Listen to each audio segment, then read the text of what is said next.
Hello students, welcome in my channel King Techno. Today we discuss about the topic of create and use template. Okay, so what is about the template, create and use template. तो students आप लोगों को पता होना चाहिए template होता क्या है. ओके, टेम्पलेट के बारे में अगर आप समझो या सुने होंगे तो आपको मालूम होगा कि टेम्पलेट जो होता है वो एक प्री रिकॉर्डेड फॉर्म होता है. ठीक, ये प्री रिकॉर्डेड फॉर्म होता है जिससे आप कुछ आपको मैटर जो होता है वो उसके साथ बस पैच करना होता है, और जैसे ही आप उस मैटर को पैच करते हो आपका जो डॉक्यूमेंट होता है वो क्रिएट हो चुका होता है. तो ये आपका डॉक्यूमेंटेशन करने के लिए यूज़फुल होता है, और जल्दी ही आप कुछ ना कुछ एप्लीकेशन, लेटर या किसी भी तरह के जो डॉक्यूमेंटेशन आप करना चाहते हो उसको आप डिज़ाइन कर पाते हो टेम्पलेट के through. Okay, a document template is a blueprint document containing formatting features like style, headers and putters, macros, etc., based on which actual document can be created, which will automatically have all the features defined in the template on which the document is based. Okay, simply इसको ऐसे ही समझते हैं कि जो हमारा document होता है उस डॉक्यूमेंट में अगर हम कुछ डिज़ाइन करना चाहते हैं तो वो डिज़ाइन जो है वो हम टेम्पलेट के थ्रू ईज़िली पा जाते हैं. उस डिज़ाइन में जो भी फॉर्मेटिंग होती है डॉक्यूमेंट की, जो भी उसके स्टाइल्स होते हैं, हेडर फुटर होते हैं, वो सारी चीज़ें वहाँ पे अप्लाइड हो जाती हैं अपने से. ठीक है, और उसके बाद फिर आप उस पर काम कर सकते हो. तो ये तरीके होते हैं जिससे हम लोग टेम्पलेट क्रिएट करते हैं और उनका यूज़ करते हैं. ओके, तो फाइल मेनू में आपको जाना है, न्यू पे जाइएगा, यहाँ पे देखिए टेम्पलेट्स एंड डॉक्यूमेंट, ये ऑप्शन आपको मिल जाएंगे. ठीक, तो यहाँ पे आप क्लिक करोगे. अब आप देखो टेम्पलेट वाले फीचर में आपको यहाँ पे देखिए ब्लैक एंड वाइट दे रहा है, यहाँ पे इसका फॉर्मेटिंग दिखा रहा है, ब्लू एंड ग्रे दे रहा है, blue and red gradient, blue border. ठीक ना, तो यहाँ पे देखिए ऐसे बहुत सारे डिफरेंट स्टाइल्स हैं जो कि यहाँ ऑलरेडी आपके पास मौजूद हैं. ठीक, और उसके बाद फिर आप उसमें से कोई भी चीज़ जो है आप पा सकते हैं. कोई भी एक फॉर्मेटिंग होती है उस फॉर्मेटिंग को आप यहाँ से यूज़ कर पाएंगे. ठीक ना, तो इस तरह की चीज़ें यहाँ पे आपको मिल रही हैं, इसका आप यूज़ कर सकते हैं. ये आपके टेम्पलेट्स में प्री रिकॉर्डेड होता है. ठीक, तो ये चीज़ें आपको मिल गई. अगर आप इसको लेकर के ओपन करते हो तो देखिए टेम्पलेट आपको इस तरह से मिल रहा है और आप इसका यूज़ कर ले रहे हो. ठीक ना, ये इम्प्रेस के लिए था, इम्प्रेस में ये चीज़ें जो है आपको मिल गई. ठीक, ओके, तो आप देख रहे हैं यहाँ पे आपको अलग अलग तरह के टेम्पलेट्स डिज़ाइंस मिल रहे थे. ठीक ना, तो ये सब प्री रिकॉर्डेड फॉर्म होते हैं. आप माई टेम्पलेट में देख लो, अभी कुछ डिज़ाइन नहीं हुआ इसलिए वहाँ पे नहीं रखा हुआ है. प्रेजेंटेशन में देख लीजिए तो ये सब प्रेजेंटेशन से रिलेटेड है. ये सब पावर पॉइंट यानी इम्प्रेस सॉफ्टवेयर के थ्रू ये खुलेंगे. ठीक है, इसके साथ प्रेजेंटेशन है तो यहाँ पे भी ये इम्प्रेस सॉफ्टवेयर के लिए है. न्यू डॉक्यूमेंट पे आप आ जाइए. न्यू डॉक्यूमेंट पे अगर आप लेते हैं तो यहाँ पे चूँकि न्यू डॉक्यूमेंट है तो टेम्पलेट डिज़ाइन करने के लिए आप इसको यूज़ कर सकते हैं. जैसे बिजनेस कार्ड है तो आप इसको लेकर के अगर ओपन करेंगे तो आप देखेंगे कि ये चीज़ जो है वो आपको इस तरह से मिल जाएगा. न्यू डॉक्यूमेंट आप क्रिएट कर लो. देखिए एक प्री रिकॉर्डेड फॉर्मेट जो होता है वो आपके सामने आ गया है. अब आप इसमें जो भी लिखना चाहें वो लिख सकते हैं. ठीक है, जैसे आपने यहाँ पे लिख दिया तुलसी एंटरप्राइजेस.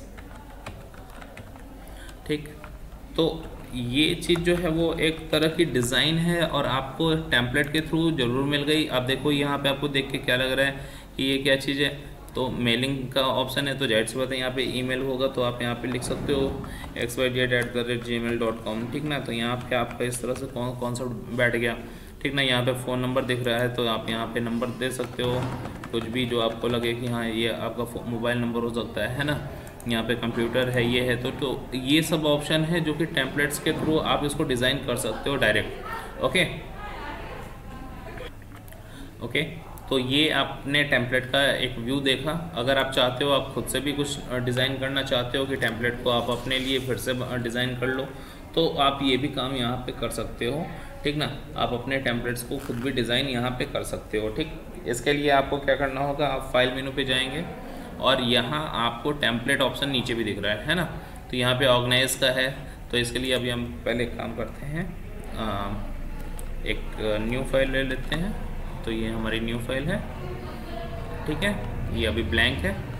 हम क्या करेंगे, इसको फाइल से जाकर के टेम्पलेट में जाएंगे, टेम्पलेट में जाकर के हम ऑर्गेनाइज करेंगे, ठीक। तो ऑर्गेनाइज्ड है या कुछ ऐसा फॉर्म हम यहाँ पे सेट कर सकते हैं, ठीक ना।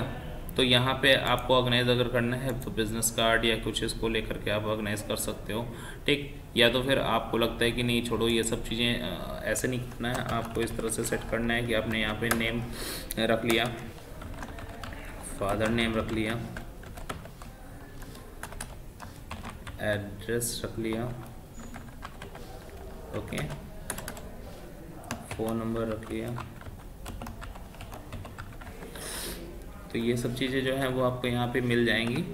आप इस तरह से फ़ोन नंबर और भी कुछ ब्लॉक्स अगर आप रखना चाहते हो तो आप ये ब्लॉक्स रख लो यहाँ पे, ठीक है।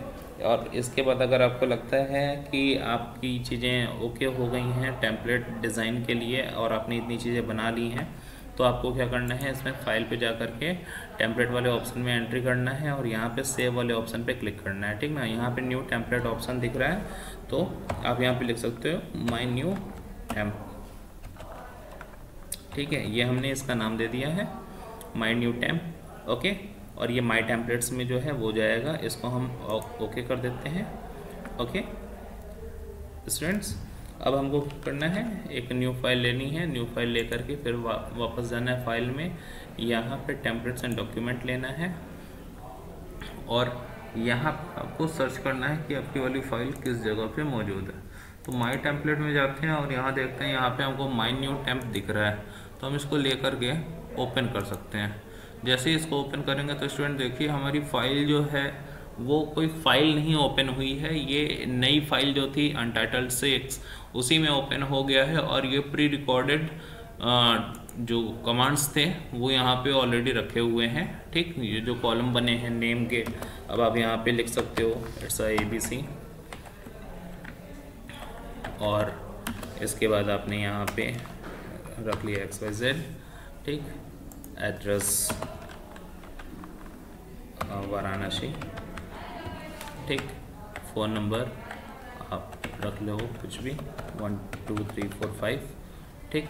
तो अगर आपने ऐसा एक डिज़ाइन तैयार किया, जैसे आपने बायोडाटा के लिए या रिज्यूमे के लिए या बहुत सारे ऐसे फॉर्म होते हैं जिसको आप प्री रिकॉर्डेड तरीके से स्टोर कर लेते हो अपने टेम्पलेट में, और अब आपको उसमें एंट्री करनी है तो आपके लिए ये इजी हो जाता है और आप इस तरह से ये बना करके अब इस फाइल को नॉर्मली सेव कर सकते हो, ठीक। तो जैसे ही आप अनटाइटल्ड 6 को सेव करोगे, जो भी आप नाम दोगे वो फाइल जो है वो सेव हो जाएगी।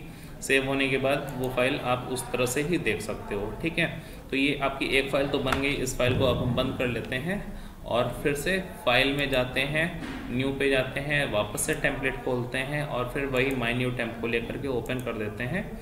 देखिए वापस हमको माई न्यू टेम्प मिल गया अनटाइटल्ड 6 पे, और वापस हम इसमें जा कर के फिर से कुछ लिख करके उसको सेव कर सकते हैं। तो इस तरह से कोई भी एक रिकॉर्ड को मेंटेन करना थोड़ा इजी गोइंग हो जाता है ना। तो ये तरीके थे जिसकी वजह से आप अपने टेम्पलेट को डिज़ाइन कर सकते हो और उसके बाद उसमें अलग अलग तरह के फॉर्मेशन कर सकते हो। तो टेम्पलेट का यूज़ आपको समझ में आ गया होगा कि किस तरह से टेम्पलेट को आप यहाँ पे यूज़ करोगे, ओके। इसके जस्ट बाद हमारे पास एक दूसरा ऑप्शन आता है जिसको हम लोग बोलते हैं क्रिएटिंग टेबल ऑफ कंटेंट्स, ठीक। तो क्रिएटिंग टेबल ऑफ कंटेंट्स है, ये टेम्पलेट वाला एरिया हम लोग ख़त्म कर रहे हैं, ठीक। इसको डिस्कार्ड कर देते हैं, फाइल बहुत खुल गई है, इसको बंद कर देते हैं। ये भी सेव नहीं करना है, इसको भी हटा देते हैं, ठीक है। चलिए ये एक हमारा डॉक्यूमेंट है। हम लोग अभी यहाँ एक न्यू एंट्री पढ़ रहे हैं जिसका नाम है creating table of contents, okay. तो यहाँ पे हम जो है पढ़ रहे हैं creating table of contents, okay. तो ये हमारा जो है टॉपिक है, इसको थोड़ा बड़ा कर लेते हैं तो आपको दिखेगा इजली, ठीक है। तो क्रिएटिंग टेबल ऑफ कंटेंट्स ये हमारी टॉपिक है जिसको हम लोग यहाँ पे देख रहे हैं। अभी क्या करना है हमको इंडेक्स बनाना है। इंडेक्स स्टूडेंट्स आप लोग जानते होंगे कि इंडेक्स क्या होता है, ये हर बुक के स्टार्ट में आपको मिल जाता है, जिससे आप एक लिस्ट मिलती है और आप उसको फाइंड आउट कर लेते हो कि कौन सी चीज़ें कहाँ पे रखी गई होती हैं, तो यूज़फुल होता है। ठीक, अगर आप कंटेंट बना रहे हो, अपना डॉक्यूमेंटेशन अगर आप कर रहे हो और आपको लगता है कि आपके जो हेडिंग्स हैं उनका आपको इंडेक्स बनाना चाहिए, तो आप उसको किस तरह से क्रिएट करोगे वो ऑप्शन आपको यहाँ पे हम दिखाएंगे। ठीक है, तो इंडेक्स जो है वो हम लोगों को यहाँ सेटअप करना है। ठीक, तो टेबल ऑफ कंटेंट जो है वो हम लोग यहाँ पे देखने वाले हैं ना। टेबल ऑफ कंटेंट में इंडेक्स को ही सेट किया जाता है। ओके, इंसर्ट ऑप्शन आप देखो, इसमें आपको जाना है इंडेक्स एंड टेबल वाले ऑप्शन में जाना है।